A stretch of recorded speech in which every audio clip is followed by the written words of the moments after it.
Cook and food থেকে সবাইকে স্বাগত জানাচ্ছি। আশা করি যে যেখান থেকে ভিডিওটি দেখছেন সবাই ভালো আছেন ও সুস্থ আছেন। দেখছেন কত আকর্ষণীয় হয়েছে এই রেসিপিটি।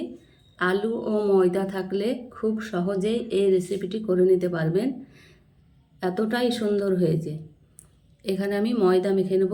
তার জন্য পরিমাণ মতো ময়দা, কালো জিরা, সাদা তেল দিয়ে ময়দাটা খুব সুন্দরভাবে ময়ান দিয়ে দেব।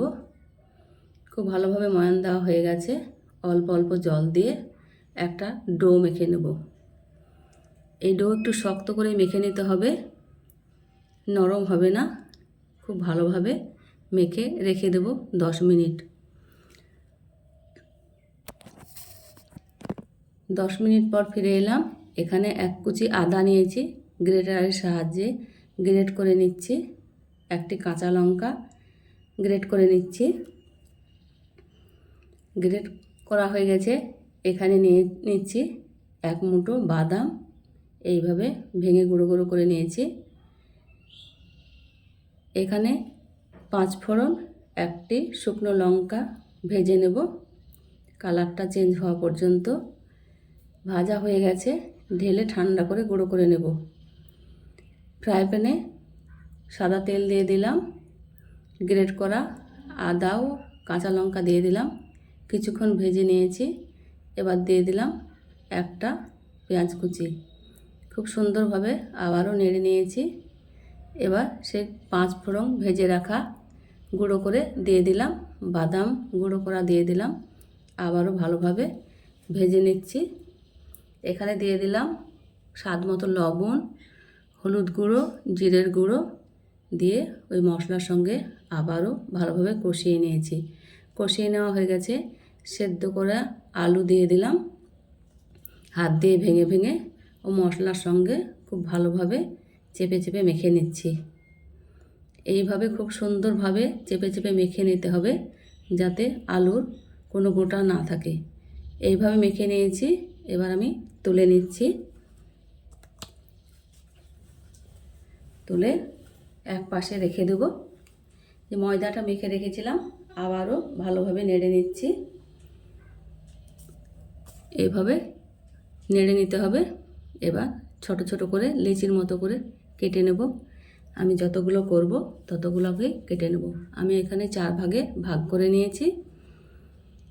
এখানে রুটির মতো করে একদম পাতলা করে বেলে নেব।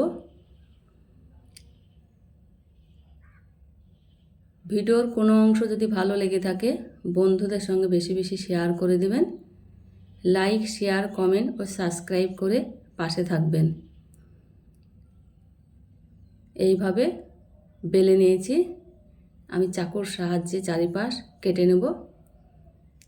চারিপাশ কেটে নিলে রুটিটা সমান হয়ে যাবে। দেখুন, দেখেই বুঝে নিতে হবে। এইভাবে চারিপাশ আমি কেটে নিয়েছি। কেটে নেওয়া হয়ে গেছে।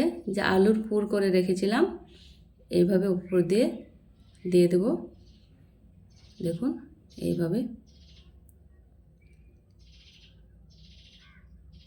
এবার আমি ভাঁজ দিয়ে নেব। এইভাবে আলতো হাতে এইভাবে ভাঁজ দিয়ে নেব। এবার আমি চাকুর সাহায্যে কেটে নেব। এইভাবে গোটাটাই কেটে নেব। আমার চ্যানেলে নিত্য নতুন রেসিপি পেতে লাইক, কমেন্ট ও সাবস্ক্রাইব করে পাশে থাকবেন। এইভাবে আমি গোটাটাই জড়িয়ে নিলাম। দেখুন কত সুন্দর লাগছে।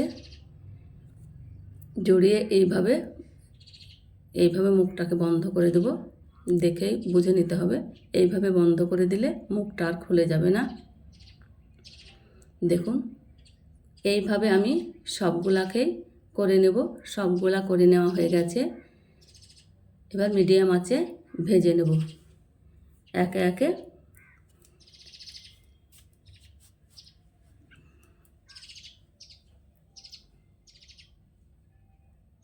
একদিক ভাজা হয়ে গেছে, উল্টে নিচ্ছি।